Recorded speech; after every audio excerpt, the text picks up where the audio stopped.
watching WUFT Midday.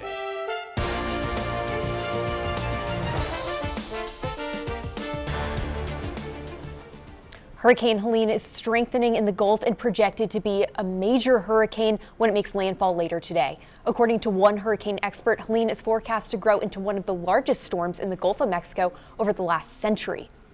Overnight, Naples was hit with bands from Helene packing strong wind gusts and pounding rain. And the UF weather team says this is just the beginning of Helene's impacts. Conditions have started to worsen across the Gulf Coast of Florida. This is a live look at the dark skies and waves crashing in Siesta Key, just south of Tampa. Forecasters say conditions will worsen throughout the afternoon. Leaders and meteorologists across the state say the storm will have a storm surge impact some describe as unsurvivable. This is a special Tracking Helene edition of WUFT Midday. I'm Bailey Korinek. And I'm Alex Land. Officials have warned all week to get prepared for Hurricane Helene as the storm will make landfall later today. Here's the very latest on last-minute preparations. In the last 90 minutes, Marion County Public Schools announced they will be closed tomorrow. Bradford County just announced they're opening a hurricane shelter at the fairgrounds. And in Gainesville, RTS is on a reduced service schedule and has suspended all fares. Let's get right over to UF forecaster Matthew Clark tracking the latest path for Hurricane Helene. Latest 11 a.m. advisory. Not much change in the track, maybe a slight scotch to the west, although Helene is now a Category 2 hurricane with winds reaching 105 miles per hour and gusts up to 130 miles per hour. Very short in the center though. As we head into Thursday night, strong Category 3 hurricane reaching winds up to 120 miles per hour before it makes landfall Thursday evening. Going to decay into a tropical storm on our Friday, very quick moving storm. Going to be under a hurricane warning and a hurricane watch for most of the state. Everything to the east of 75, tropical storm warning, expecting to see some tropical storm force winds. Everything to the west, hurricane warning, could see some hurricane force winds. All of the state except for the Panhandle up there under a tornado watch, tornado warning in Apalachicola over there. A lot of these spin-up storms that we're seeing here on live radar are capable of producing spin. Some really quick, fast-moving tornadoes reaching EF1 to EF2 strength. Storm surge 15 to 20 feet in the Big Bend. I'm 6 foot. That is over 3 times my height. That is life-threatening storm surge. If you are in that area, it is best you get out. I'll have more coming up in the next few minutes. Major cities across the Panhandle are wrapping up hurricane prep as Helene approaches the coast. Tallahassee homeowners and city leaders are hunkering down for the storm's record-breaking power. As Jay reports, the Panhandle is a potential target for Helene's landfall. Boards to try and deflect the winds and rain. Bags to try and hold out the storm surge. Others filled with supplies. Florida preparing for an assault from Helene.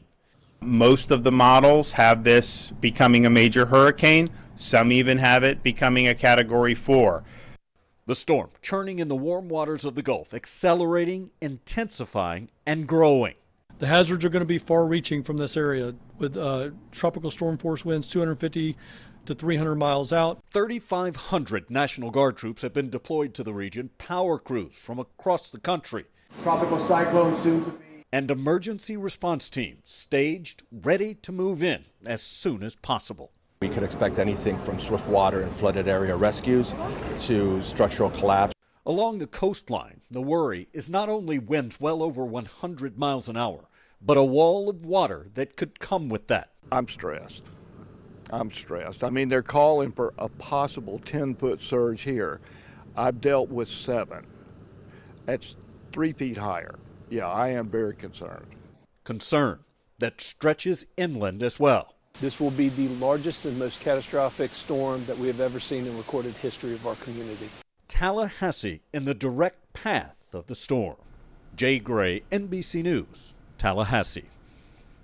The state of Florida has partnered with Uber to provide free rides. Any county under a state of emergency can use the promo code to reach a state-approved shelter. Add the promo code Helene Relief to receive a free ride.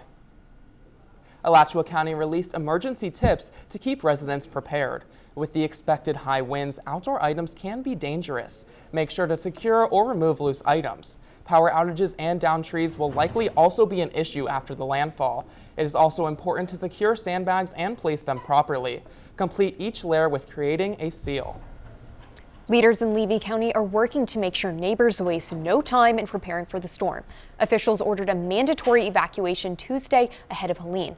The UF weather team says both Levy and Suwannee counties could see storm surge rise up to 18 feet. WUFT's Roches met with neighbors who are bracing for the storm. People started boarding up their homes. Free food is being distributed, and businesses are salvaging all their appliances, all with the hope that Hurricane Helene doesn't destroy the place they call home. This is all after the Cedar Key emergency evacuation. Cedar Key is no stranger to disaster. Hurricane Idalia and the island's mid-September fires left hundreds unemployed. The effects took a toll on business co-owner Michael Hawley. I worry who's got just is willing to do it again, if that's what we're looking at in 2 days. Hawley and his wife Carrie work with neighbors and friends to move refrigerators and freezers to a safe place. A friend's home, 7 miles off the island. A block away, Island Place maintenance workers remove floorboards and move loose items to higher ground, the 3rd floor. The workers say they expect it to take 2 years and millions to repair Helene's damages. Down the street, Cedar Key Food Pantry Assistant Director Phil Prescott describes the island in one word. Community. It is who we are. We lock arms. In order for the community to start again. There's one thing this hurricane cannot destroy, and that's the sense of community on this island. From Cedar Key, Roches, WUFT News. This is the 3rd time in just over a year that a hurricane has threatened to leave its mark on the community of Cedar Key. Christian De La Rosa has more on the rescue team standing by to help members of this community after the storm passes. As it made its way, ravaging parts of Mexico, walls going up around Tampa General Hospital. And fencing as a barrier in preparation for the storm. And plenty of these are being filled up along Florida's west coast. Even more inland in Zephyr Hills, where Debbie recently flooded homes. Our kitchen flooded, so it was a lot of cleanup. And rescue teams from as far out as Virginia are already in place. In downtown Cedar Key, it's a rush to save whatever they can. We've done everything we can do. Business owners and their neighbors packing up as much as their trucks will fit. Some have even stripped wooden panels off their walls. Shops left bare before Helene comes in and tries taking it all away. Dahlia and Debbie and this. Helene would be the 3rd major storm to hit this small Florida town in just over a year. It's a lot, and quite frankly, been in Florida my whole life. Rarely am I nervous about a hurricane. I'm nervous. The owner of Cedar Key Pizza, which is already raised from the ground, marked how high the water got for Idalia and where Helene is expected to leave her mark. That's scary. That's terrifying. There won't be anything left if it gets to that. We are taking a live look at Levy County. You can see the roads are pretty much barren as people are preparing for the storm. We have seen walls boarded up, windows boarded up. So now we're tossing to Matthew Clark with how these conditions will be changing throughout the day. Conditions are going to worsen throughout the day. Infrared satellite of Helene is very impressive, very large storm just off the coast of Fort Myers. Latest 11 a.m. advisory has it as a Category 2 hurricane with winds reaching up to 105 miles per hour. As we head into Thursday evening, winds are going to be up to 120 miles per hour, Cat 3, and possibly even higher before it makes landfall later this evening. Visible satellite is very impressive of Helene. Almost can see an eye here. Can also see from a different angle just the magnitude of this storm. You got Florida spanning here. This thing is almost double the width of Florida. You can see these bubbles, really strong convective thunderstorms going an eye replacement cycle. This is suggestive of rapid intensification before it makes landfall. Moisture also very impressive with this storm. All that dry air out to the west being cut off away from Helene, which is why Helene is able to strengthen before she's making her way to landfall. Bringing it back closer to home with infrared satellite, already starting to see some impacts here on our Thursday afternoon. big swath of rain is going to start to move its way north as we head into the later afternoon and evening hours. Futurecast from this storm as we head into Thursday night and into Thursday evening, really getting these strong rain bands going to start to bring some tornadoes, possibly spin up tornadoes, strong rains, windy, gusty winds from hurricane strength winds. And as we head into Friday, those rain chances are going to start to subside. I'm going to toss it over to my colleague Kara, who's going to have some more impacts for you at home. These wind gusts are no joke. Right around 6 p.m. tomorrow, or today actually, we see the gusts starting to get up to 30 miles per hour right here in Gainesville, 37 up in Mayo County. But as we go to 6 p.m. tonight, 10 p.m., we see those really hurricane force gusts really starting to come in. 76 up in Lake City, that's a Category 1 hurricane just in gusts. Moving away right around Friday morning, we see the wind starting to subside, still around 36, not very safe to drive out. I would not recommend that. Very dangerous in a car especially. And then going into tomorrow morning, we can see the winds dying down significantly, 23 here in Gainesville. Right now, just taking a look at our wind field, just the sheer size of Hurricane Helene is triple the size of Hurricane Idalia, which affected the area last year, with these wind fields being upwards of 120 mile per hour right in the eye. Right now, Florida is under a hurricane watch, most of it at least, or a hurricane warning, with tropical storm warnings on every other area other than the Big Bend region as seen. All of Florida, however, is under a tornado watch with a tornado warning actually just over in Port St. Joe area, bringing those spin-up tornadoes that can be expected. Another impact that is very significant within the storm is our storm surge warning. All of the western coast of Florida is currently under that warning. 18 to 20 feet, which is larger than some houses. Nothing too good for the area. I would suggest evacuating as necessary and possible.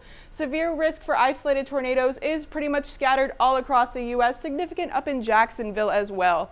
Our current radar showing the rain just starting to push in as of right now.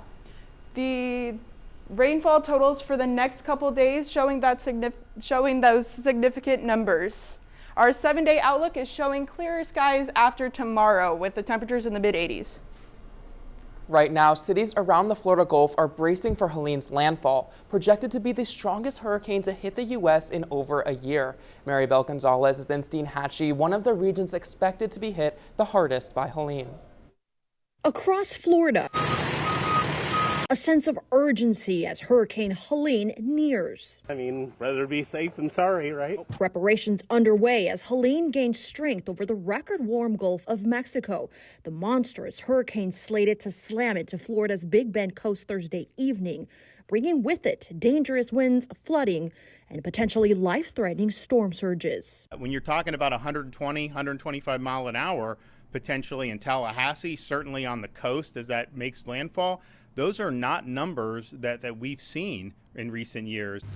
Well, we've got to get prepared for the storm. Mandatory evacuations issued for thousands of residents, nearly the entire state under alert.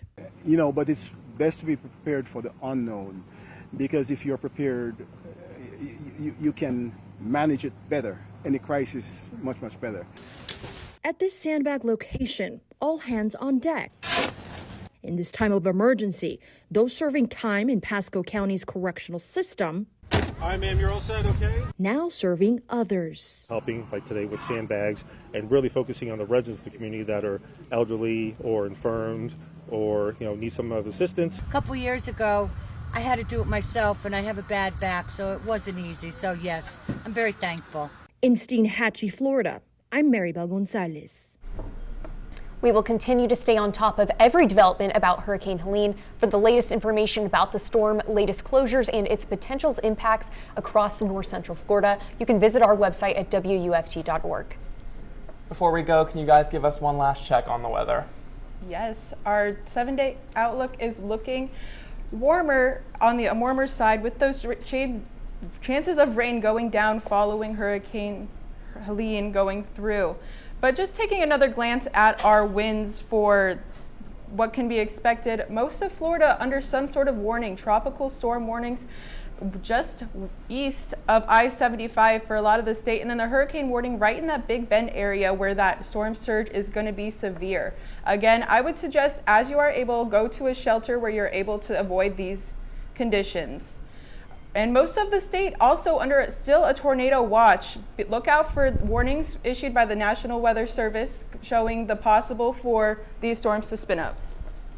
Thanks for joining us. We're back here tomorrow for another edition. We will now join Sports Scene with Steve Russell live on WRUF Radio and right here on WRUF-TV Channel 6.